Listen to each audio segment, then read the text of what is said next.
இயேசுவின் மலை பிரசங்கத்திலே ஒரு தொடர் போதனையை நாம் செய்து கொண்டு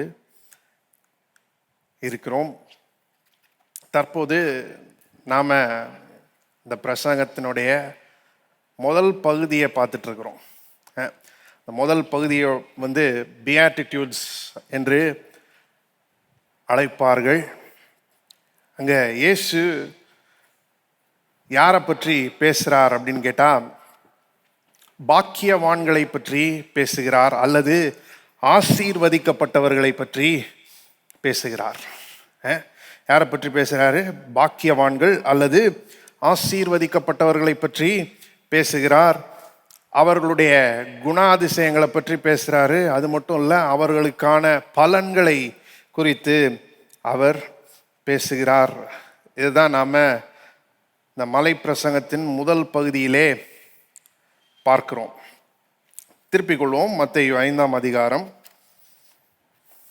இன்றைக்கு நாம் 8ஆம் வசனத்திற்கு கடந்து செல்ல போகிறோம். மத்தேயு 5ஆம் அதிகாரம் 8ஆம் வசனம்.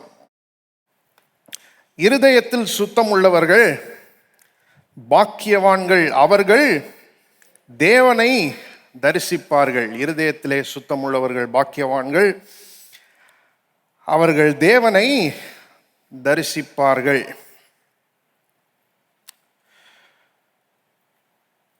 இங்க இந்த பாக்கியவான்கள் அல்லது ஆசீர்வதிக்கப்பட்டவர்களுடைய இன்னொரு குணாதிசயத்தை பார்க்கிறோம். அது என்னது? இருதயத்தில் சுத்தம். இருதயத்தில் சுத்தம். இப்போ இயேசு இப்படி சொல்கிறப்ப நாம் ரெண்டு காரியங்களை கவனிக்க வேண்டும். முதலாவது, இயேசுனுடைய எம்ஃபசிஸ், அவருடைய வலியுறுத்தல் it's not on the head, மண்டை மேலே கிடையாது. கிறிஸ்தவம் என்பது இருதய மார்க்கம். கிறிஸ்தவம் என்பது என்னது? ஒரு இருதய மார்க்கம். அப்போ வெறும் உபதேசத்தை பற்றியோ புரிதலை பற்றியோ அல்லது இன்டலெக்ட் அறிவாற்றலை பற்றியோ கிறிஸ்தவம் கிடையாது. வெறும் அவ்வளோதான் அப்படின்னு நம்ம நினச்சிடக்கூடாது. அதை பார்க்கலும் கிறிஸ்தவம் ஆழமானது. அது இருதயத்தின் நிலையை பற்றியது. அது எதை பற்றியது? இருதயத்தின் நிலையை பற்றியது. இப்படி நான் சொல்லும்போது நீங்கள் தவறாக புரிந்து கொள்ள கூடாது. உபதேசம் முக்கியம் இல்லை, புரிந்து கொள்ளுதல் அவசியம் இல்லை அப்படின்னு நான் சொல்கிறேன்னு நீங்கள் என்ன செஞ்சிடக்கூடாது, நினச்சிட கூடாது. உபதேசம் முக்கியமா? நிச்சயமா, சந்தேகமே இல்லை. புரிந்து கொள்ளுதல் அவசியமா? ஆமாம், புரிந்து கொள்ளுதல் கண்டிப்பாக அவசியம். ஆனால் அங்கே நாம் நிறுத்திவிட கூடாது. என்றால் கிறிஸ்தவம் என்பது வெறும் அது கிடையாது. வெறும் சில காரியங்களுக்கு இன்டலெக்சுவல் அசென்ட் கொடுக்கறது கிறிஸ்தவம் கிடையாது. சில காரியங்களை நான் விசுவாசிக்கிறேன் அப்படின்னு சொல்லி அறிவுபூர்வமான ஒரு சம்மதத்தை கொடுப்பது மட்டும் கிறிஸ்தவம் ஆயிராது. நீங்கள் பாரம்பரிய சபைகளுக்கு போனீங்கன்னா அங்கே ஒவ்வொரு வாரமும் விசுவாச பிரமாணத்தை என்ன செய்வாங்க? அறிக்கை செய்வாங்க. க்ரீட்ஸ், அதை கன்ஃபெஸ் பண்ணுவாங்க. நான் இதை விசுவாசிக்கிறேன், நான் அதை விசுவாசிக்கிறேன் அப்படின்னு மேலே நின்று பாஸ்டர் சொல்லுவார். பாஸ்டரோட சேர்ந்து மக்களும் என்ன செய்வாங்க? சொல்லுவாங்க. அதெல்லாம் நல்லது தான். ஆனால் அது மட்டும் பத்தாது. ஏனென்றால் கிறிஸ்தவம் என்பது வெறும் மண்டையை பற்றிய விஷயம் அல்ல. அது அதை பார்க்கலும் மேலானது. இந்த காரியங்கள், இந்த அறிவாற்றல், இந்த மாதிரி காரியங்கள்லாம் அதில் உள்ளடங்கி இருக்கிறது. ஆனால் கிறிஸ்தவம் என்பது அதை பார்க்கலும் மேலானது. அது இருதயம் சம்பந்தப்பட்ட விஷயம். அது என்னது? இருதயம் சம்பந்தப்பட்ட விஷயம். இப்போ ரெண்டாவது நாம் கவனிக்க வேண்டியது என்னதுன்னா, இயேசுவனுடைய வலியுறுத்தல் அவுட் சைட் மேலே இல்லை, வெளிப்புறத்தின் மேலே இல்லை. முதலாவது என்ன கவனிக்கணும்னு சொன்னேன், இயேசுனுடைய வலியுறுத்தல் it's not on the head, இந்த மண்டை அறிவுன்னு சொல்கிறோம் இல்லையா, அது மேலே இல்லை. அதே போல் இயேசுவின் வலியுறுத்தல் வெளிப்புறத்தின் மேலே இல்லை. நீங்கள் பார்த்தீங்கன்னா பரிசேயர்கள் யூத மார்க்கத்தை வெறும் வெளிப்பிரகாரமானது தான் அப்படின்ற மாதிரி அதை சுருக்கிட்டாங்க, அதை ஒரு மாதிரி மட்டுப்படுத்திட்டாங்க, அந்த விதமாக அதை மாற்றிட்டாங்க. யூத மார்க்கம்னா என்னது? அது வெறும் வெளிப்புறமான சடங்காச்சாரங்களை பற்றியது, அது வெறும் வெளிப்புறமான நடத்தை பற்றியது அப்படின்னு அவங்க ஆக்கிட்டாங்க. ஆனால் கிறிஸ்தவம் என்பது வெறும் ஒரு சில வெளிப்புறமான சடங்காச்சாரங்கள், வெளிப்புறமான நடத்தை பற்றியது மட்டும் கிடையாது. இருக்கிறதுல முக்கியமான காரியம், இருக்கிறதுல பிரதானமான காரியம் அது கிடையாது. இயேசு வெளிப்புறத்தை பார்க்கிலும் உட்புறத்தை குறித்து கரிசனையுடையவராய் இருக்கிறார். வெளிப்புறத்தை பார்க்கிலும் உட்புறத்தை குறித்து அவர் கரிசனையுடையவராய் இருக்கிறார். அப்ப இயேசுடைய கேள்வி என்னது? உள்ள எப்படி? இருதயத்தின் நிலை என்ன? அதை பற்றி தான் அவருடைய கரிசனை இருக்கிறது. வெளிப்புறத்தை பற்றி அவர் கரிசனை இல்லாதவர்னு சொல்லல, ஆனால் அதை விட எதை பற்றி அவர் கரிசனை உடையவராக இருக்கிறாரு? உள்புறம். எல்லாரும் சொல்ல உட்புறம்.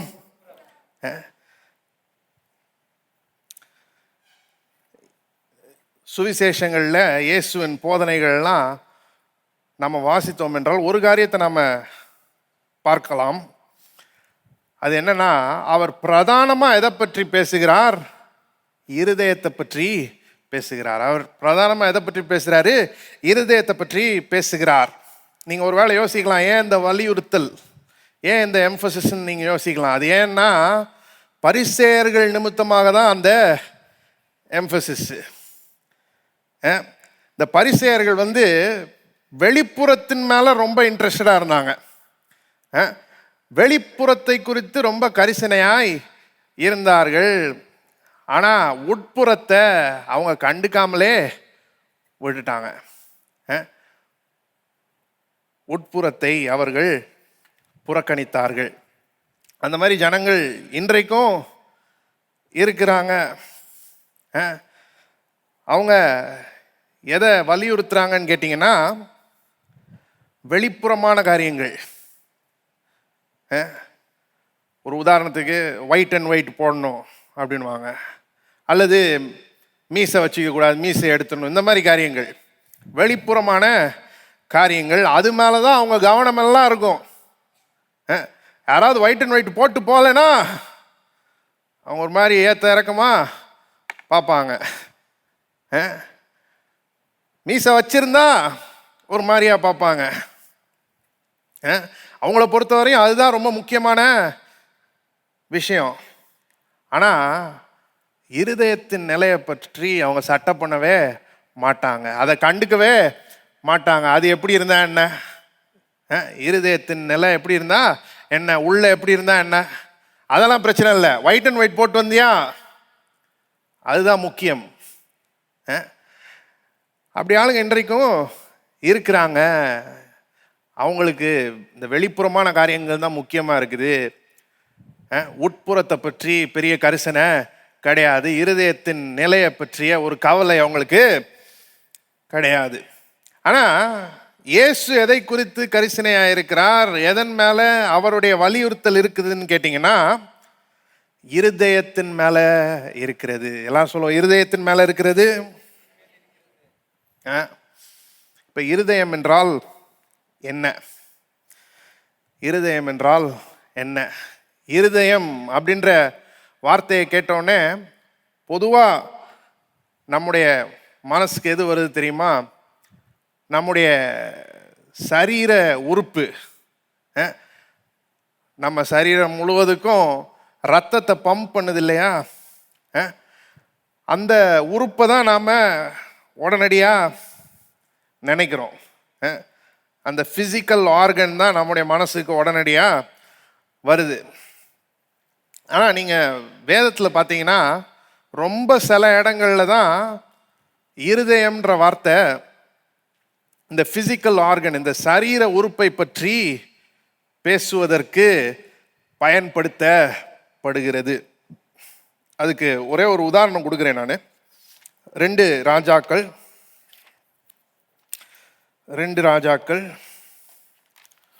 9ஆம் அதிகாரம் 24வது வசனம்.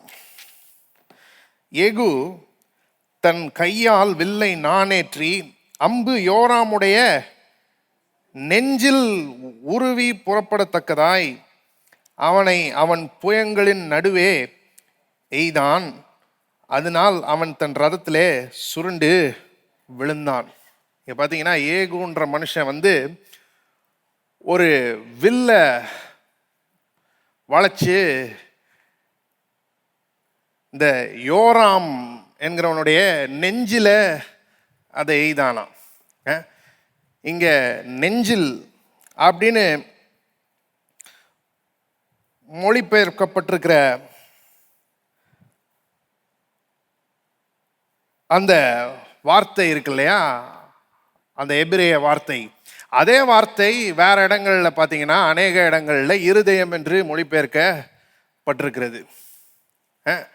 அப்ப இங்க என்ன நடக்குது? அவன் வில்ல வளைச்சு அம்ப எய்கிறான். எங்க எய்கிறான்? இருதயத்தில் எய்கிறான். அதனால அந்த யோராம் என்பவன் அவனுடைய அந்த சேரியட் இருக்கு இல்லையா, ரதத்தில் அப்படியே சுருண்டு விழுகிறான். இங்கே பார்த்தீங்கன்னா இருதயம் என்பது எதை பற்றி பேசுது? ஃபிசிக்கல் ஆர்கன், சரீர உறுப்பை பற்றி பேசுகிறது. சரீர உறுப்பை பற்றி பேசுகிறது. அப்ப இப்படி சொல்லலாம், இருதயம் என்பது ஃபிசிக்கல் லைஃப் உடைய சென்டரா இருக்குது. சரீர பிரகாரமான ஜீவனுடைய மையமாக இருக்கிறது. இப்படி சொல்லலாமா? சரீர பிரகாரமான ஜீவனுடைய மையமாக இருதயம் இருக்கிறது. ஆனா வேதத்தை பொறுத்த வரையும் இருதயம்ன்றது வெறும் அது கிடையாது. நம்மளுடைய சிந்தனையில அப்படி இருக்குது. இருதயம்னா நம்ம என்ன நினைக்கிறோம்? இந்த முக்கியமான சரீர உறுப்பு இருக்கு இல்லையா, அது நின்று போனா சரீரமே அவ்வளவுதான். அப்ப நம்ம வெறும் இது சரீர ஜீவனின் மையம் என்றுதான் பார்க்கிறோம். ஆனா வேதத்தை பொறுத்தவரையும் இருதயம் என்பது அதை பார்க்கலும் மேலானது. வெறும் அது மட்டும் கிடையாது. It is also the centre of spiritual and intellectual life. அது ஆவிக்குரிய மற்றும் அறிவாற்றல் ரீதியான ஜீவனுக்கும் மையமாக இருக்கிறது. இருதயம்ன்றது வெறும் சரீர ஜீவனுக்கான மையம் மட்டும் கிடையாது. அது ஆவிக்குரிய ஜீவன், அறிவாற்றல் ரீதியான ஜீவனுக்கும் மையமாக இருக்கிறது.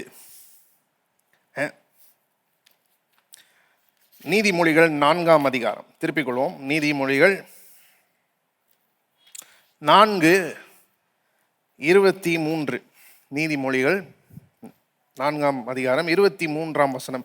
எல்லா காவலோடும் உன் இருதயத்தை காத்துக்கொள், அதனிடத்தினின்று ஜீவ ஊற்று புறப்படும். இந்த இருதயத்தினின்று தான் ஜீவ ஊற்று புறப்படுகிறதா. அதாவது இந்த இருதயம் தான் ஜீவனின் ஊற்றாக இருக்கிறது. எந்த ஜீவனின் ஊற்றாக இருக்கிறது? வெறும் சரீர பிரகாரமான ஜீவனின் ஊற்று மட்டும் கிடையாது, ஆவிக்குரிய ஜீவனின் ஊற்றாகவும் அது இருக்கிறது. அது மட்டுமல்ல,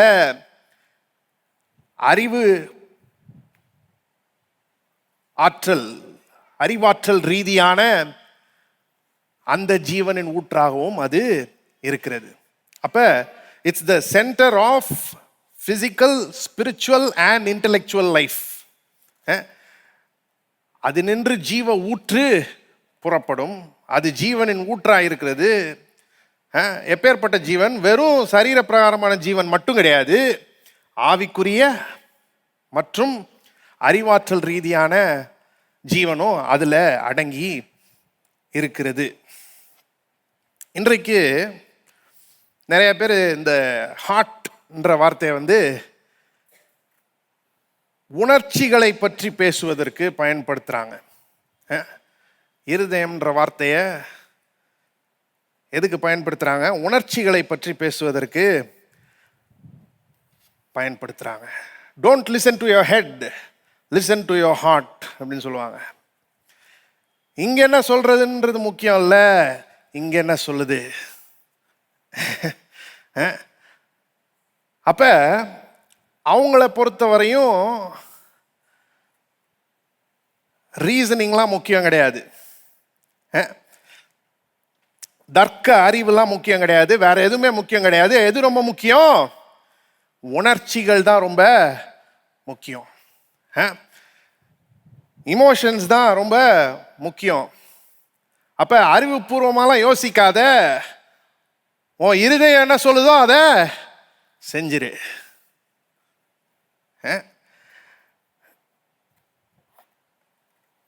இப்ப வேதம் வெறும் உணர்ச்சிகளை பற்றி மாத்திரம் பேசுவதற்கு இருதயம்ன்ற வார்த்தையை பயன்படுத்துகிறது இல்லை. உணர்ச்சிகளை பற்றி பேசுறதுக்கும் இருதயம்ன்ற வார்த்தையை பயன்படுத்துது. ஆனா வெறும் அது மட்டும்தான் அப்படின்னு கிடையாது. அதுல மனதும் அடங்கி இருக்கிறது. அதுல என்ன அடங்கி இருக்கிறது? மனதும் அடங்கி இருக்கிறது. வெறும் உணர்ச்சிகள் மட்டும் கிடையாது, அதுல மனதும் அடங்கி இருக்கிறது.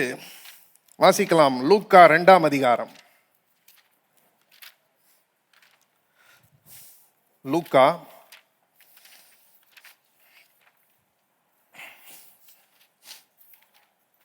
2:19 வசனம். லூக்கா 2:19. மரியாளோ அந்த சங்கதிகளை எல்லாம் தன் இருதயத்திலே வைத்து சிந்தனை பண்ணினாள். இங்க பாத்தீங்கன்னா இந்த சிந்தனை பண்ணுவது, ரிஃப்ளெக்ஷன் எங்க நடைபெறுகிறது அப்படின்னு கேட்டீங்கன்னா, மரியாளுடைய எங்க இருதயத்திலே. அதனாலதான் அப்படி சொல்லியிருக்கு, மரியாளோ அந்த சங்கதிகளை எல்லாம் தன் இருதயத்திலே வைத்து சிந்தனை பண்ணினாள். அப்ப இருதயத்தால் என்ன பண்ண முடியுது? சிந்தனை பண்ண முடியுது. அதனாலதான் சொல்றேன், இருதயம்னு சொல்லும் போது அதுல உணர்ச்சிகள் மட்டும் அடங்கி இல்லை, அதுல மனதும் அடங்கி இருக்கிறது. அது மட்டும் அல்ல, அதுல சித்தம் கொள்ளுகிற ஆற்றலும் அடங்கி இருக்கிறது. It also includes the will. சித்தம் கொள்ளுகிற ஆற்றலும் அதிலே அடங்கி இருக்கிறது. 2 கொரிந்தியர் 9ஆம் அதிகாரம்.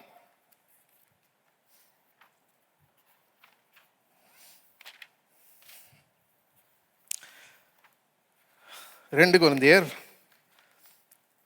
9ஆம் அதிகாரம் 7ஆம் வசனம். எல்லாருக்கும் நல்லா தெரிந்த வசனம் நினைக்கிறேன். அவனவன் விசனமாயும் அல்ல, கட்டாயமாயும் அல்ல, தன் மனதில் நியமித்தபடியே கொடுக்க கடவன். உற்சாகமாய் கொடுக்கிறவனிடத்தில் தேவன் பிரியமாய் இருக்கிறார். நீங்க பார்த்தீங்கன்னா உங்க மனதில்னு மொழிபெயர்த்திருக்கிறாங்க இல்லையா, இதே வார்த்தை தான் மத்தேயு 5:8 இருதயத்தில்னு வருது. இங்க மனதில்னு மொழிபெயர்த்துட்டாங்க, ஆனா இருதயத்தில் தான் ஆக்சுவலா உங்க மொழிபெயர்த்திருக்கணும். அப்ப அப்படி வாசிச்சா எப்படி வருது? அவனவன் விசனமாயும் அல்ல கட்டாயமாயும் அல்ல, தன் இருதயத்தில் நியமித்தபடியே கொடுக்க கடவன். அப்ப இருதயம் சிந்தித்து தீர்மானம் எடுக்கக்கூடியதா இருக்கிறது. இப்படிதான் கொடுக்கணும். எப்படி கொடுக்கணும்? சிந்தித்து தீர்மானம் எடுத்து கொடுக்க வேண்டும். பாஸ்டர் சொல்றாரு அப்படின்னு கொடுக்க கூடாது. பாஸ்டர் சொன்னாருன்னு அப்படியே உணர்ச்சி வசப்பட்டு என்னத்தையாவது கழட்டி போட்டுரும் அப்படின்னு போட கூடாது. சிந்தித்து தீர்மானம் எடுத்து கொடுக்க வேண்டும். கர்த்தர் அப்படி கொடுக்கிறதுல தான் பிரியமாய் இருக்கிறார். கட்டாயமா கொடுக்கிறது கிடையாது. எப்படி கொடுக்கணும்? இருதயத்தில் நியமித்தபடியே, இருதயத்தில் சிந்தித்து தீர்மானம் எடுத்து கொடுக்க வேண்டும். அப்ப இருதயம் என்ன செய்யக்கூடியதா இருக்கிறது? சிந்தித்து தீர்மானம் எடுக்கக்கூடியதாய் இருக்கிறது. அதனாலதான் என்ன சொல்றோம்? இருதயம்ன்ற வார்த்தையில சித்தமும் உள்ள வந்துருது. அப்ப அதுல உணர்ச்சிகள் இருக்குது, ஆனா அதே நேரத்தில் அதுல மனசும் இருக்குது, அதுல சித்தம் கொள்ளுகிற திறனும் இருக்கிறது.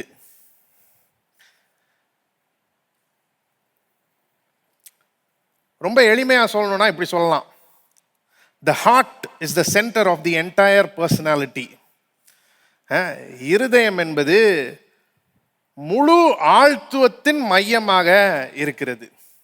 இருதயம் என்பது முழு ஆழ்த்துவத்தின் மையமாக இருக்கிறது.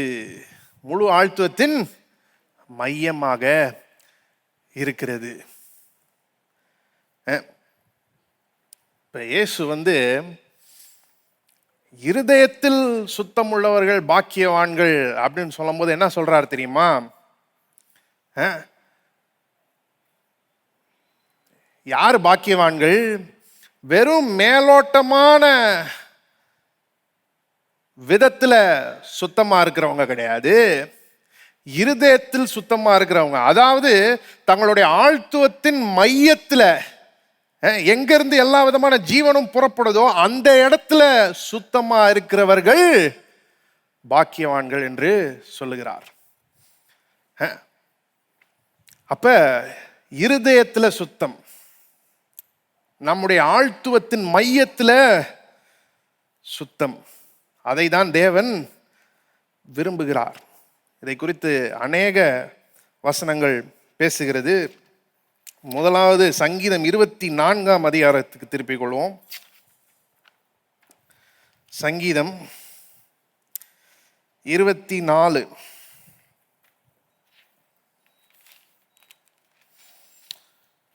3-4 வசனங்கள். சங்கீதம் 24:3-4. யார் கர்த்தருடைய பர்வதத்தில் ஏறுவான்? யார் அவருடைய பரிசுத்த ஸ்தலத்தில் நிலைத்திருப்பான்? கைகளில் சுத்தம் உள்ளவனும் இருதயத்தில் மாசில்லாதவனுமாய் இருந்து தன் ஆத்துமாவை மாயைக்கு ஒப்புக்கொடாமலும் கபடாய் ஆணையிடாமலும் இருக்கிறவனே. இந்த 2 வசனங்களுக்கும் மத்தேயு 5ஆம் அதிகாரம் 8ஆம் வசனத்துக்கும் ஒரு நெருங்கிய சம்பந்தம் இருக்கிறது. இந்த 2 வசனத்துலையுமே அந்த லாங்குவேஜ் பார்த்தீங்கன்னா ஒரே மாதிரி தான் இருக்குது. இங்க சங்கீதக்காரனாகிய தாவீது ஒரு கேள்வியை கேட்கிறான். யார் கர்த்தருடைய பர்வதத்தில் ஏறுவான்? கர்த்தருடைய பர்வதம் என்பது சீயோன் பர்வதத்தை குறித்து பேசுகிறது. அங்கதான் தேவாலயம் இருந்தது. அப்ப இதுதான் கேள்வி. கர்த்தர் இருக்கிற இடத்துக்கு யாரால போக முடியும்? கர்த்தர் இருக்கிற இடத்துக்கு யாரால போக முடியும்? அடுத்த கேள்வி என்ன தெரியுமா? யாரு தேவனுக்கு முன்பாக நிற்க முடியும்? அதுதான் அடுத்த கேள்வி. யார் அவருடைய பரிசுத்த ஸ்தலத்தில் நிலைத்திருப்பான் அப்படின்ற கேள்வி. என்ன கேள்வி? யார் அவருக்கு முன்னாடி நிற்க முடியும்? எல்லாரும் கிடையாது. நீங்க வாசி பார்த்தீங்கன்னா சங்கீதம் 1ஆம் அதிகாரம் 5ஆம் வசனத்துல இப்படி வாசிக்கிறோம். சங்கீதம் 1:5, ஆகையால் துன்மார்க்கர் நியாய தீர்ப்பிலும் பாவிகள் நீதிமான்களின் சபையிலும் நிலை நிற்பதில்லை.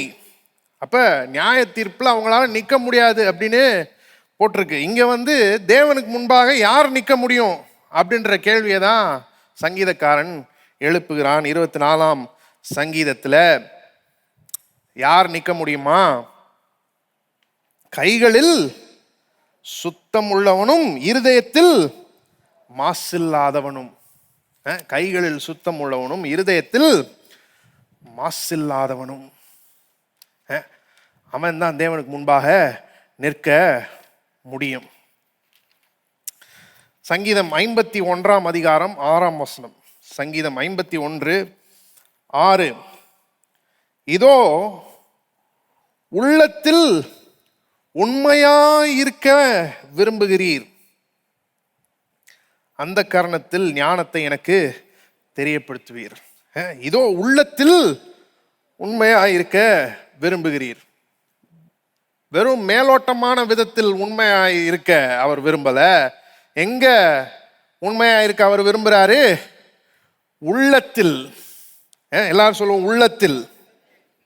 உள்ளத்தில் உண்மையாய்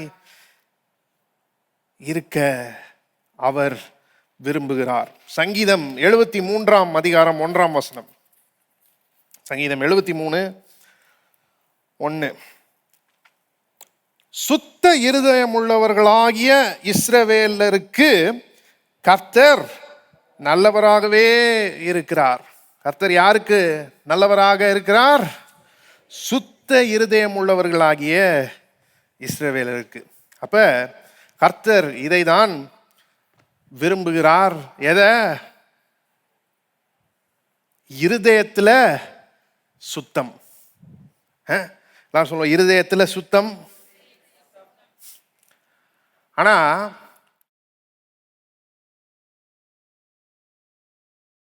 நம்முடைய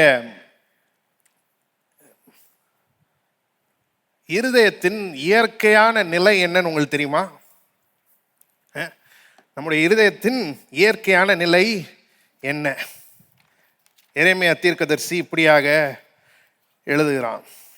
எரேமியா 17ஆவது அதிகாரம். எரேமியா 17. இன்னைக்கு பைபிள் ஸ்டடி. இத்தனை பேர் பைபிளை ஸ்டடி பண்ணலான்னு வந்திருக்கிறீங்க. நிறையா வசனங்களுக்கு போகிறோம். ஆகவே பைபிள் எடுத்து வைத்துக் கொள்ளுங்கள், அல்லது ஃபோனில் ஃபாலோ பண்ணிங்கன்னா ஃபோன் எடுத்து வைத்துக் கொள்ளுங்கள். எரேமியா 17ஆவது அதிகாரம் 9ஆம் வசனம். எல்லாவற்றை பார்க்கிலும் இருதயமே திருக்குள்ளதும் மகா கேடுள்ளதுமாய் இருக்கிறது, அதை அறியத்தக்கவன் யார்? எல்லாவற்றை பார்க்கிலும் இருதயம் திருக்குள்ளதா இருக்குதான். It's deceitful above everything else. எல்லாத்தை பார்க்கிலும் வஞ்சனை உள்ளதாக அது இருக்கிறது. ஏதோ ஒரு காரியத்தை பார்த்து அது வஞ்சனை உள்ளது அப்படின்னு நினைச்சோம்னா அதை விட வஞ்சனை உள்ளது என்ன தெரியுமா? மனுஷனுடைய இருதயம். மனுஷனுடைய இருதயம் எல்லாவற்றை பார்க்கலாம், எதுவாக இருந்தாலும் பரவாயில்ல, எல்லாத்த பார்க்கலாம், அதுதான் திருக்குள்ளதா இருக்கிறது, வஞ்சனை உள்ளதா இருக்கிறது. அது மட்டும் இல்லை, இங்க என்ன சொல்லப்பட்டிருக்கிறது? அது மகா கேடுள்ளதுமாய் இருக்கிறது. அப்படின்னா என்ன அர்த்தம்? ரொம்ப ரொம்ப பொல்லாததா இருக்குது, பயங்கர பொல்லாததா இருக்குது, முழுவதும் பொல்லாததா இருக்குது, சரி பண்ணவே முடியாத அளவுக்கு பொல்லாததா இருக்குது. இந்த எல்லா அர்த்தங்களும் அதில் வந்துடுது. இந்த மகா கேடுள்ளதுமாக இருக்கிறது அப்படின்ற அந்த வார்த்தைகள்ல. இதுதான் மனுஷனுடைய இருதயத்தின் நிலை. மனுஷனுடைய இருதயத்தின் இயற்கை நிலை என்னது? அது எல்லாவற்றை பார்க்கிலும் வஞ்சனை உள்ளதாக இருக்கிறது. அது மட்டும் இல்ல, அது ரொம்ப ரொம்ப பொல்லாததாய் இருக்கிறது. இதுதான் இருதயத்தினுடைய நிலை, மனுஷனுடைய இருதயத்தின் இயற்கை நிலை இதுதான். மார்க்கு 7ஆம் அதிகாரத்தில் இயேசு இப்படி சொல்லுகிறதை நாம பார்க்கிறோம். மார்க்கு 7ஆம் அதிகாரம், திருப்பிக் கொள்வோம், 21 23 வசனங்கள். மார்க் 7 21 23 வசனங்கள். எப்படி எனில், மனுஷருடைய இருதயத்துக்குள்ளிருந்து பொல்லாத சிந்தனைகளும் விபச்சாரங்களும் வேசித்தனங்களும் கொலைபாதகங்களும் களவுகளும் பொருளாசைகளும் துஷ்டத்தனங்களும் கபடும் காமவிகாரமும் வன்கண்ணும் தூஷணமும் பெருமையும் மதிகேடும் புறப்பட்டு வரும். பொல்லாங்கானவைகளாகிய இவைகளெல்லாம் உள்ளத்திலிருந்து புறப்பட்டு மனுஷனை தீட்டுப்படுத்தும் என்றார். மனுஷனுடைய இருதயத்திலிருந்து இந்த பொல்லாத காரியங்கள்லாம் வெளியே வருதான். என்ன பொல்லாத காரியங்கள்? பொல்லாத சிந்தனைகள், விபச்சாரங்கள், வேசித்தனங்கள், கொலை பாதகங்கள், களவுகள், பொருளாசைகள், துஷ்டத்தனங்கள், கபடு, காமவிகாரம், வன்கண், தூஷணம், பெருமை, மதிகேடு. இதெல்லாம் எங்கேருந்து வருதான்?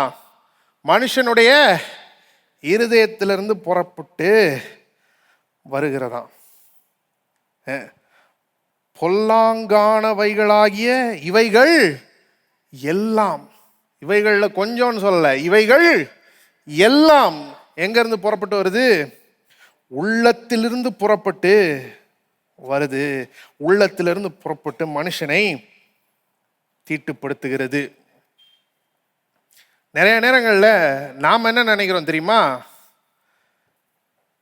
இந்த பொல்லாங்கானவைகள் எல்லாம் நம்முடைய சுற்றுச்சூழலின் விளைவாக இருக்கிறது அப்படின்னு நினைக்கிறோம். என்ன நினைக்கிறோம்?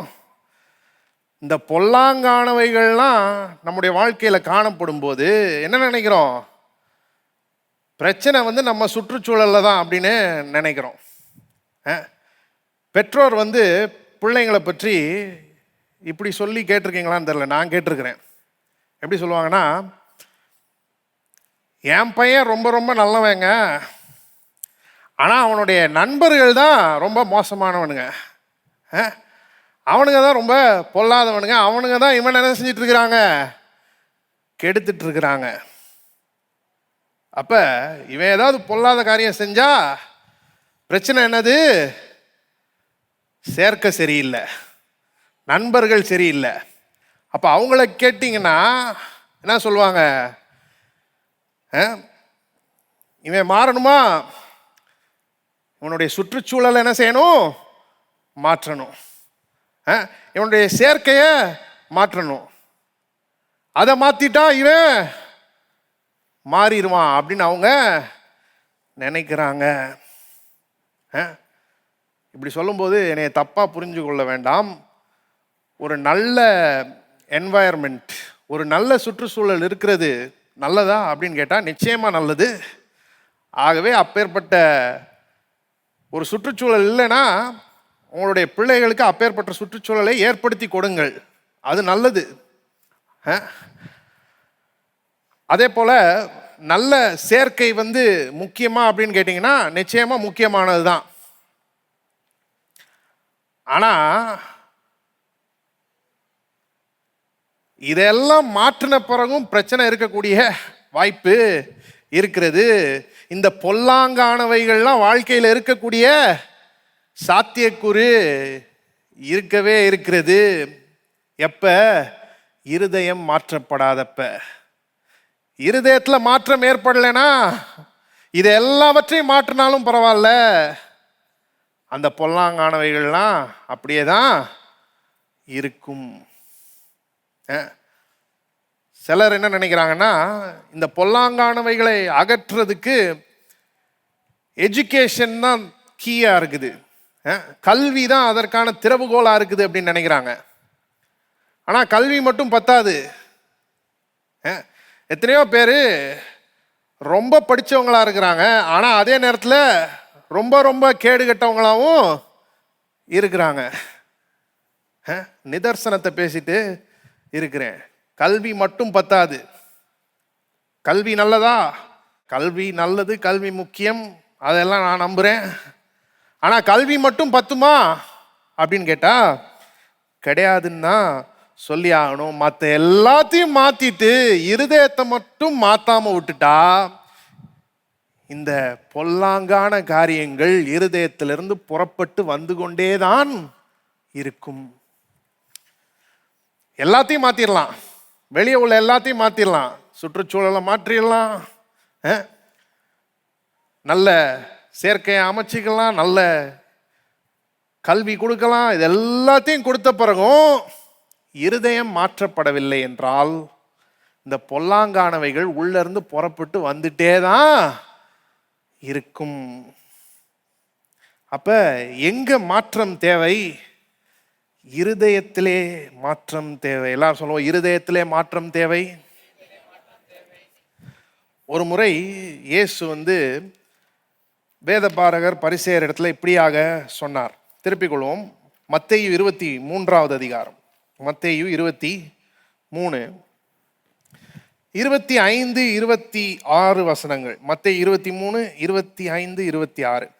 மாயக்காரராகிய வேதபாரகரே பரிசேயரே உங்களுக்கு ஐயோ, போஜன பான பாத்திரங்களின் வெளிப்புறத்தை சுத்தமாக்குகிறீர்கள், உட்புறத்திலோ அவைகள் கொள்ளையினாலும் அநீதத்தினாலும் நிறைந்திருக்கிறது.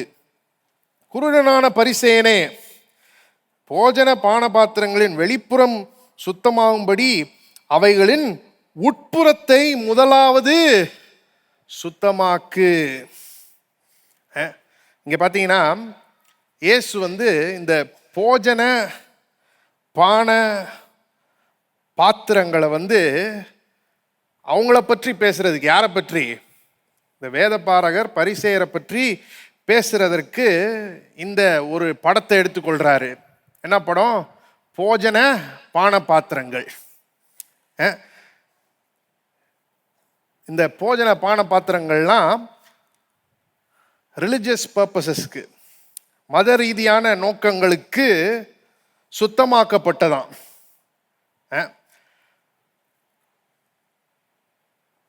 It was a matter of ritual purity. சடங்காச்சார தூய்மையின் விஷயம், சடங்காச்சார சுத்தத்தின் விஷயம்.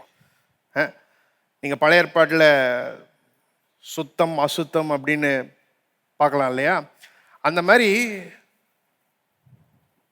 ஒரு சடங்காச்சார சுத்தத்தின் விஷயம் இது.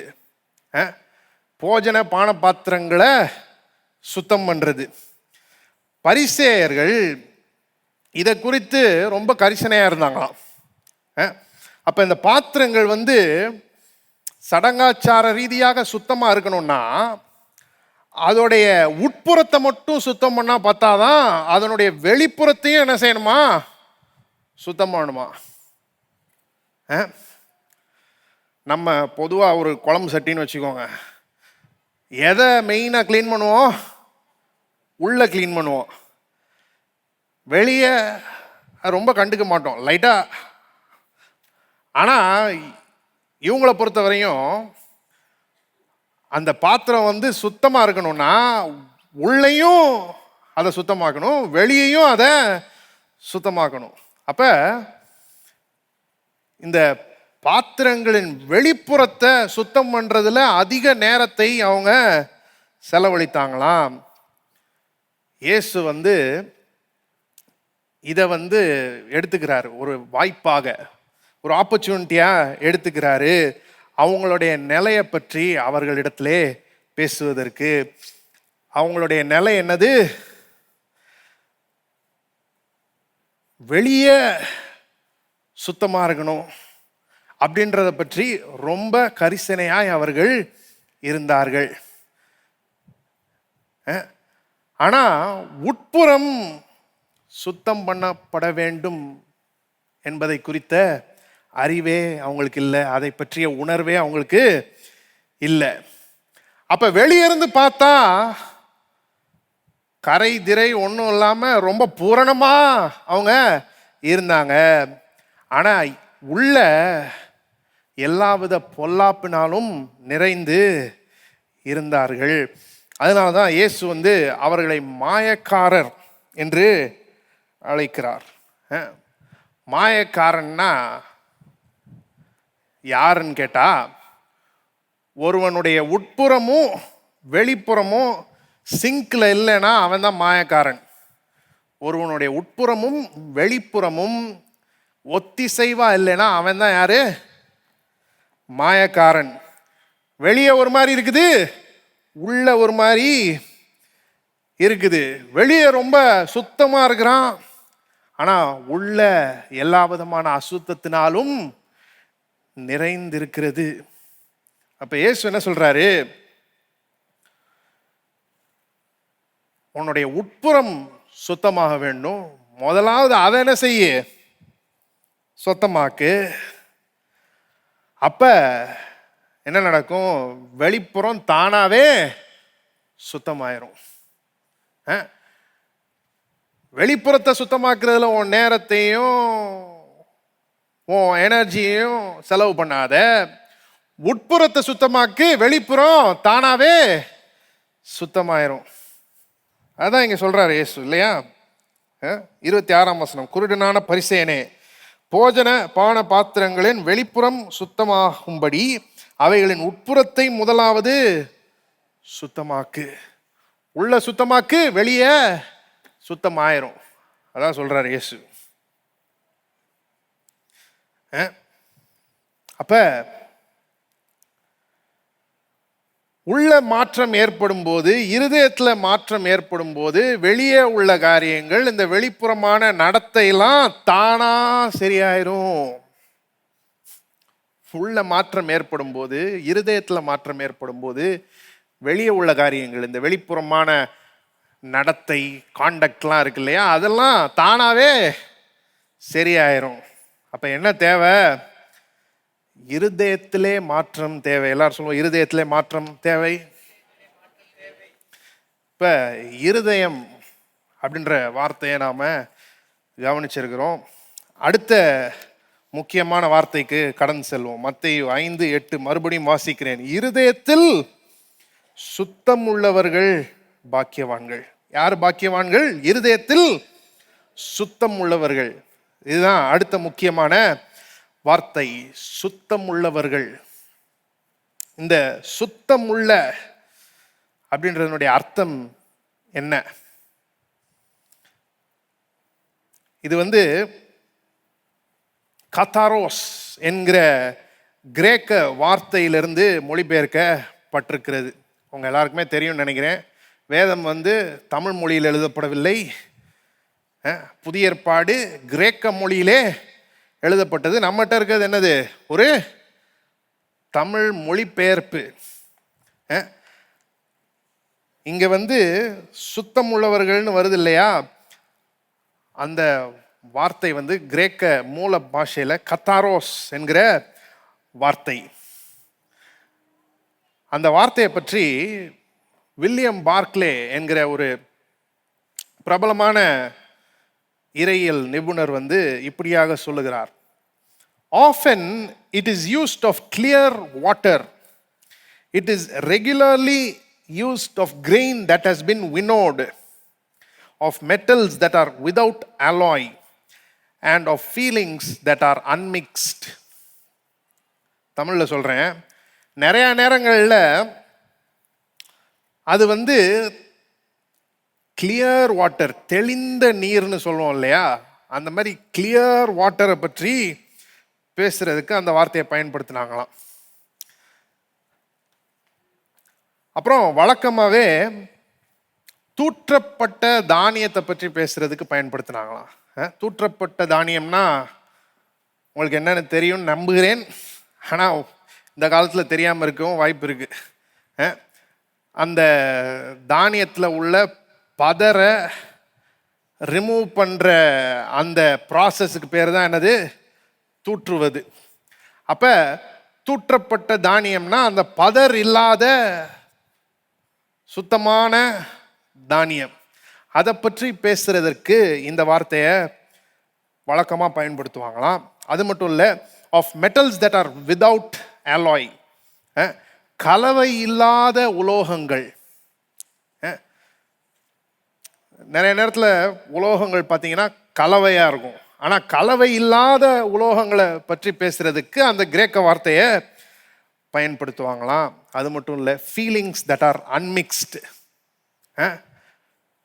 கலப்பில்லாத உணர்ச்சிகளை பற்றி பேசுறதுக்கு அந்த வார்த்தையை பயன்படுத்துவாங்களாம். அப்போ இந்த சுத்தமுள்ள அர்த்தம் என்ன? இப்படி சொல்லலாம், சுத்தமுள்ளனா அன்மிக்ஸ்ட் ஆர் ஃப்ரீ ஃப்ரம் அடல்ட்ரேஷன் அப்படின்னு சொல்லலாம். கலப்பில்லாத அல்லது கலப்படம் இல்லாத. சுத்தமுள்ளனா என்னது? கலப்பில்லாத அல்லது கலப்படம் இல்லாத. அப்ப சுத்தமான இருதயம் என்பது எப்பேற்பட்ட இருதயம்? It's a heart which is unmixed in its devotion to the Lord. கர்த்தரிடத்தில் உள்ள பற்றுல கலப்பில்லாத இருதயம்தான் இந்த சுத்தமுள்ள இருதயம். கர்த்தர் மேல் உள்ள பற்றுல எந்த கலப்பும் இல்லை, எந்த கலப்படமும் இல்லை. ரொம்ப தூய்மையான ஒரு பற்றுடைய இருதயத்தை தான் சுத்தமுள்ள இருதயம்னு நாம சொல்லலாம்.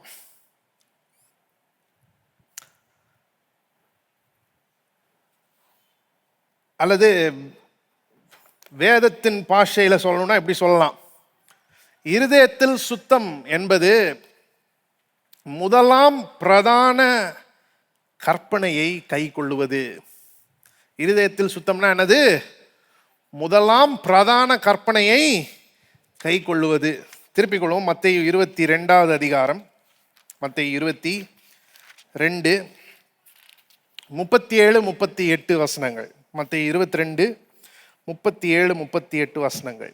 இயேசு அவனை நோக்கி, உன் தேவனாகிய கர்த்தரிடத்தில் உன் முழு இருதயத்தோடும் உன் முழு ஆத்மாவோடும் உன் முழு மனதோடும் அன்பு கூறுவாயாக. இது முதலாம் பிரதான கற்பனை. முதலாம் பிரதான கற்பனை என்னது? உன் தேவனாகிய கர்த்தரிடத்தில் உன் முழு இருதயத்தோடும் உன் முழு ஆத்மாவோடும் உன் முழு மனதோடும் அன்பு கூறுவாயாக. அப்ப இருதயத்தில் சுத்தம்னா என்னது? நம்முடைய தேவனாகிய கர்த்தரிடத்தில் நம்முடைய முழு இருதயத்தோடும் நம்முடைய முழு ஆத்மாவோடும் நம்முடைய முழு மனதோடும் அன்பு கூறுவது.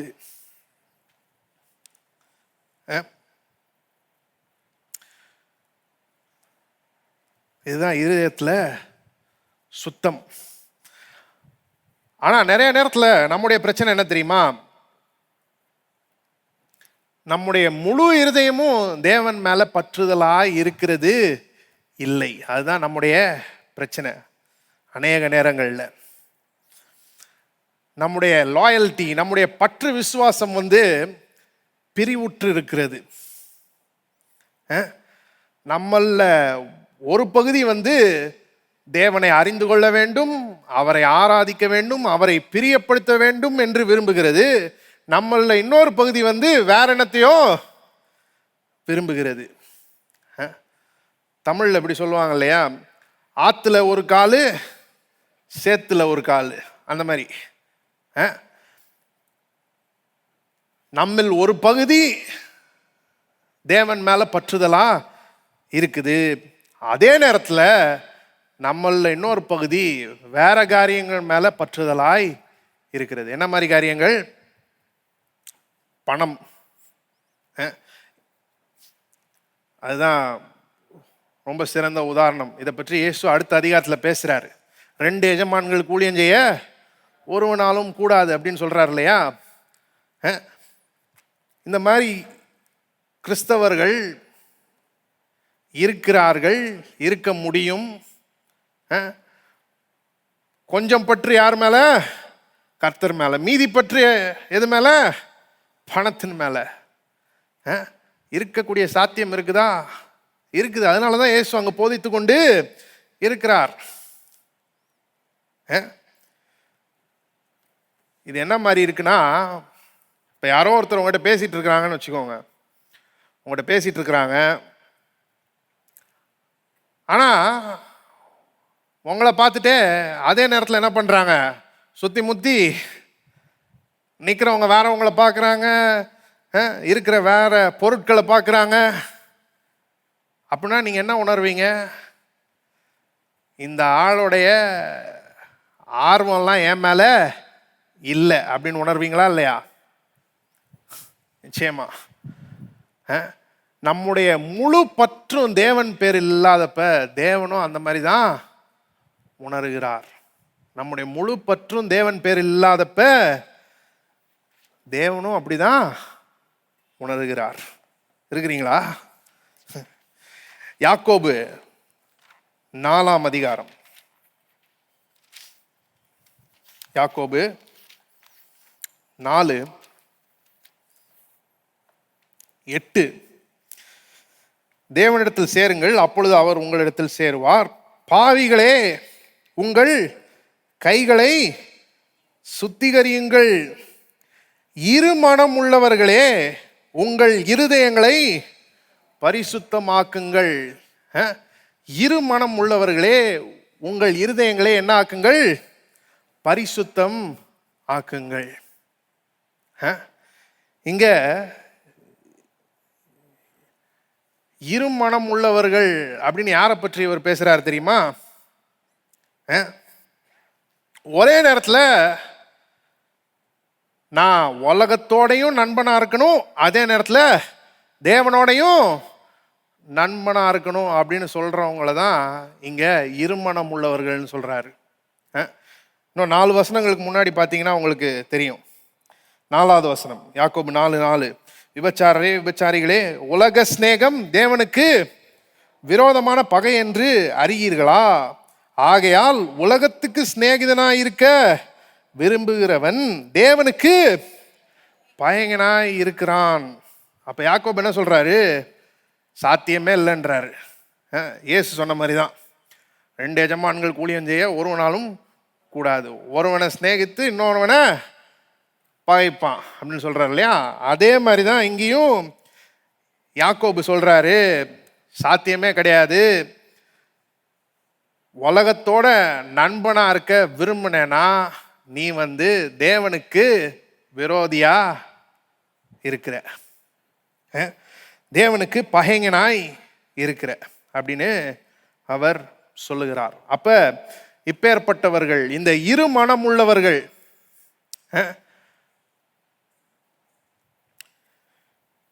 என்ன செய்ய வேண்டும்? அவங்க தங்களுடைய இருதயத்தை பரிசுத்தமாக்க வேண்டும். அவங்க தங்களுடைய இருதயத்தை பரிசுத்தமாக்க வேண்டும். என்ன சொல்றார் யாக்கோபு? இந்த இருமனத்தை எல்லாம் விட்டு ஒழிச்சிரு. உலகத்தோட சிநேகிதனா, உலகத்தோட நண்பனா இருக்க வேண்டும் என்று விரும்பாதே. ஒரே மனதாய் தேவன் பேர்ல உன்னுடைய பற்று இருக்கட்டும்.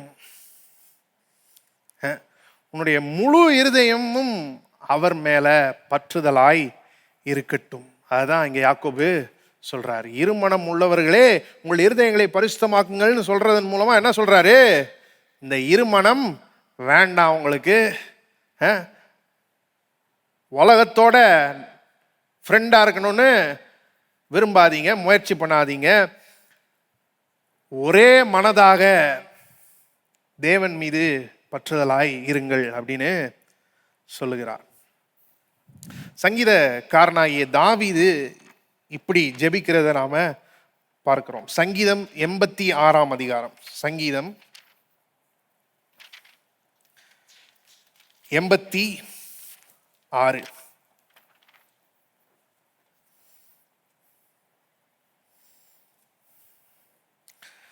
11வது வசனம். கர்த்தாவே, உமது வழியை எனக்கு போதியும், நான் உமது சத்தியத்திலே நடப்பேன். நான் உமது நாமத்திற்கு பயந்திருக்கும்படி என் இருதயத்தை என்னப்படுத்தும்? ஒருமுகப்படுத்தும். என் இருதயத்தை ஒருமுகப்படுத்தும். தாவீது என்ன சொல்லுகிறான்? இந்த சங்கீதத்துடைய ஆரம்பத்திலே நம்ம என்ன பார்க்கிறோம்? தாவீதின் விண்ணப்பம் அப்படின்னா என்னது? தாவீதின் ஜெபம். அவனுடைய ஜெபம் என்னது? என்னுடைய இருதயம் ஒருமுகப்படட்டும். அதாவது லெட் இட் பி ஒன். அது ஒன்றாய் இருக்கட்டும். என்னுடைய இருதயம் பிரிந்து கிடக்கிறது, பல திசைகளில் போயிட்டு இருக்கிறது. ஆனா என்னுடைய இருதயம் ஒருமுகப்படட்டும், அது ஒன்றாய் இருக்கட்டும்.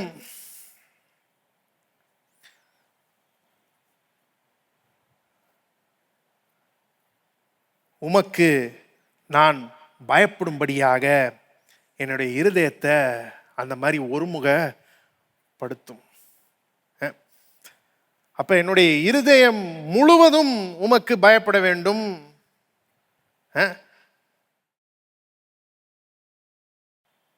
ஆகவே நீர் என்ன செய்ய வேண்டும்? என்னுடைய இருதயத்தை ஒருமுகப்படுத்த வேண்டும். என்னுடைய இருதயத்தை நீர் ஒன்றாக்க வேண்டும். இப்போ ஒரு மாதிரி பிரிந்து பிரிந்து இருக்கிறது, ஒரு மாதிரி என்னுடைய பற்றெல்லாம் வெவ்வேறு திசைகள் இருக்குது. இப்ப நீர் என்ன செய்யும்? அதை ஒருமுகப்படுத்தும். இதுதான் தாவீதுடைய ஜெபமாய் இருந்தது. இது தாவீதுடைய ஜெபம் மட்டும் இல்லை, கர்த்தரே இதை செய்வேன் என்று வாக்கு பண்ணுகிறதை நாம பார்க்கிறோம். 2 வசனங்களை வாசிக்கிறேன். எரேமியா தீர்க்கதரிசியின் புஸ்தகம் 32வது அதிகாரம். எரேமியா 32 39ஆம் வசனம். அவர்கள் தங்களுக்கும் தங்கள் பின்னடியாருக்கும் தங்கள் பிள்ளைகளுக்கும் நன்மை உண்டாகும்படி சகல நாட்களிலும் எனக்கு பயப்படும்படிக்கு நான் அவர்களுக்கு ஒரே இருதயத்தையும் ஒரே வழியையும் கட்டளையிடுவேன். நான் அவர்களுக்கு ஒரே இருதயத்தை கட்டளையிடுவேன். ஒரே இருதயம். தேவன் மேல பற்றுதலா இருக்கிற இருதயம், இருமனம் உள்ள இருதயம் கிடையாது, ஒருமுகப்பட்ட ஒரு இருதயம். அதை கட்டளையிடுவேன் என்று கர்த்தர் இங்கே வாக்கு பண்ணுகிறார். எசேக்கியேல் தீர்க்கதரிசியின் புஸ்தகம் 11வது அதிகாரம். எசேக்கியேல் 11:19 வசனம். எசேக்கியேல் 11:19. அவர்கள் என் கட்டளைகளின்படி நடந்து என் நியாயங்களை கைக்கொண்டு அவைகளின்படி செய்ய நான் அவர்களுக்கு ஏக இருதயத்தை தந்து அவர்கள் உள்ளத்தில் புதிய ஆவியை கொடுத்து கல்லான இருதயத்தை அவர்கள் மாம்சத்திலிருந்து எடுத்து போட்டு சதையான இருதயத்தை அவர்களுக்கு அருளுவேன். அவர்களின் கட்டளைகளின்படி நடந்து நியாயங்களை கை கொண்டு அவைகளின்படி செய்ய நான் அவர்களுக்கு என்னத்தை கொடுப்பேனா? ஏக இருதயத்தை. எல்லாரும் சொல்லுவோம் ஏக இருதயத்தை. ஏக இருதயத்தின்னா என்னது? ஒரே இருதயத்தை. தேவன் ஆபிரகாம்கிட்ட சொன்னார், உன் புத்திரனும் உன் ஏக சுதனும் உன் நேசகுமாரனும் அப்படின்னு சொன்னார். ஈசாக்கை பற்றி ஏக சுதன் என்னது? யுவர் ஒன்லி சன், உன்னுடைய ஒரே குமாரன். அப்ப ஏக இருதயம்னா என்னது? ஒரே இருதயம். தேவன் மேல முழுவதுமாய் பற்றுதலாய் இருக்கிற இருதயம். பிரிந்திருக்கிற இருதயம் கிடையாது. இருமனமாய் இருக்கிற இருதயம் கிடையாது. ஒருமுகப்பட்ட ஒரு இருதயம். அதை தருவேன் என்று கர்த்தர் இங்கே கட்டளையிடுகிறதை பார்க்கிறோம். அப்ப இந்த சுத்தமுள்ள என்கிற வார்த்தை இதை பற்றி பேசுகிறது. எதை பற்றி? ஒரு மனம். எல்லாரும் சொல்லுவோம் ஒரு மனம். அப்புறம் யூனிட்டி, ஒரு முகம். எல்லாரும் சொல்லுவோம் ஒரு முகம். சின்சியரிட்டி, உண்மை உத்தமம். எல்லாரும் சொல்லுவோம் உண்மை உத்தமம். அப்புறம் ஹோல் டிவோஷன், முழுமையான பற்றுதல். எல்லாம் சொல்லுவோம் முழுமையான பற்றுதல். இதையெல்லாம் பற்றி இந்த சுத்தம் உள்ள என்கிற வார்த்தை பேசுகிறது. இந்த சுத்தமுள்ள என்கிற வார்த்தைக்கு இன்னொரு அர்த்தமும் இருக்குது. அது என்னதுன்னா விதவுட் டிஃபைல்மெண்ட், தீட்டில்லாத. எல்லாரும் சொல்லுவோம் தீட்டில்லாத. வெளிப்படுத்தின விசேஷம் 21ஆம் அதிகாரம். வெளிப்படுத்தல் 21 27வது வசனம். தீட்டுள்ளதும் அருவருப்பையும் பொய்யையும் நடப்பிக்கிறதுமாகிய ஒன்றும் அதில் பிரவேசிப்பதில்லை. ஆட்டுக்குட்டியானவரின் ஜீவ புஸ்தகத்தில் எழுதப்பட்டவர்கள் மாத்திரம் அதில் பிரவேசிப்பார்கள். இங்க அப்போஸ்தலனாகிய யோவான்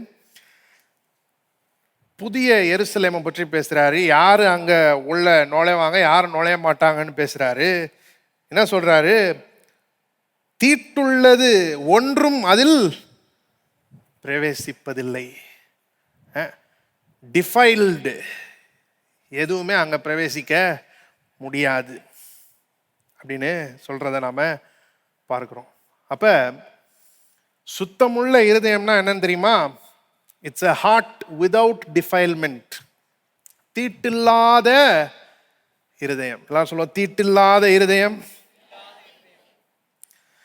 இது எல்லாவற்றுக்கும் மேலாக இருதயத்தில் சுத்தம் என்பது நம்முடைய ஆண்டவராகிய இயேசு கிறிஸ்துவை போலவே இருக்கிறது. இருதயத்தில் சுத்தம்னா என்னது? இதெல்லாம் சொல்லியாச்சு. ஆனா இது எல்லாத்துக்கும் மேல நம்முடைய ஆண்டவராகிய இயேசு கிறிஸ்துவை போலவே இருக்கிறது. அவரை பற்றி வேதம் என்ன சொல்லுகிறது அப்படின்றத பார்ப்போம். 2 வசனங்கள் மட்டும் வாசிப்போம். 1 பேதுரு எழுதின முதலாம் நிருபம் 1ஆம் அதிகாரம் 19ஆம் வசனம். 1 பேதுரு 1:19. குற்றமில்லாத மாசற்ற ஆட்டுக்குட்டியாகிய கிறிஸ்துவின் விலையேற பெற்ற இரத்தத்தினாலே மீட்கப்பட்டீர்கள் என்று அறிந்திருக்கிறீர்களே. இவர் யாரு? இவர் குற்றமில்லாத மாசற்ற ஆட்டுக்குட்டி என்று இங்கே வாசிக்கிறோம். எபிரேயருக்கு எழுதின நிருபம் 7ஆம் அதிகாரம் 26வது வசனம். எபிரேயர் 7:26. பரிசுத்தரும் குற்றமற்றவரும் மாசில்லாதவரும் பாவிகளுக்கு விலகினவரும் வானங்களிலும் உயர்ந்தவருமாயிருக்கிற இவ்விதமான பிரதான ஆசாரியரே நமக்கு ஏற்றவராய் இருக்கிறார். இங்க நம்முடைய ஆண்டவராய் இயேசுவை பற்றி இந்த எபிரேய நிருபத்தின் ஆக்கியோன் எழுதுகிறார். சொல்றாரு, அவர் பரிசுத்தர், குற்றமற்றவர், மாசில்லாதவர், பாவிகளுக்கு விலகினவர். இவர்தான் நம்முடைய ஆண்டவர். இருதயத்தில் சுத்தம் உள்ளவர்களா இருக்கணும்னா இவரை போல தான் நாம இருக்க வேண்டும். இத்தனை பேர் அப்படி இருக்கணும்னு விரும்புறீங்க? சரி, நாம அடுத்த வாரம் தொடருவோம். எல்லாரும் தயவு செய்து எழுந்து நிற்போம்.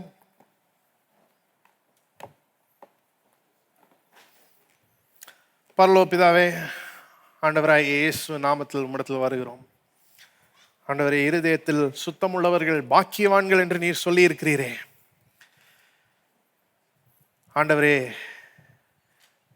இருதயத்தில் சுத்தமுள்ளவர்களாய் நாங்கள் இருக்க வேண்டும். எங்களுடைய பற்று விசுவாசம் பிரிந்திருக்க கூடாது. முழுவதுமாய் நாங்கள் உம் பேரிலே பற்றுதலாய் இருக்க வேண்டும். ஆண்டவரே, அப்பேற்பட்ட இருதயத்தை எங்களுக்கு தாரும். ஒரு மனதாய் உள்ள இருதயத்தை தாரும். எங்களுடைய இருதயத்தை ஒருமுகப்படுத்தும். ஆண்டவரே, எல்லா இருமனமும் ஓடி போகட்டும். மற்ற காரியங்கள் மேல எங்களுடைய மனம் பதிந்திருக்க கூடாது. ஆண்டவரே, முன்பக்கமாக இழுத்துக்கொள்ளும். எங்களுடைய முழு பற்றும் உம்மீது இருக்க வேண்டும். எங்களுடைய முழு இருதயமும் உம்மை பற்றி கொள்ள வேண்டும். எங்கள் முழு இருதயத்தோடும் முழு ஆத்மாவோடும் முழு மனதோடும் உம்மை அன்பு கூற நீர் எங்களுக்கு உதவி செய்ய வேண்டும் என்று ஜெபிக்கிறோம். ஆண்டவரே, இன்றைக்கு கேட்ட சத்தியங்கள் எங்களுக்கு பிரயோஜனமுள்ளவைகளாய் இருப்பதாக. தொடர்ந்து உம்மை அறிகிற அறிவிலே வளரும்படியாக நீர் கிருபை தாரும். ஆசீர்வதித்து வழி நடத்தும். உமக்கே எல்லா துதி கன மகிமை செலுத்துகிறோம். ஆண்டவராய் இயேசு நாமத்திலே ஜெபிக்கிறோம். ஆமென். கர்த்தர் உங்களை ஆசீர்வதிப்பார்.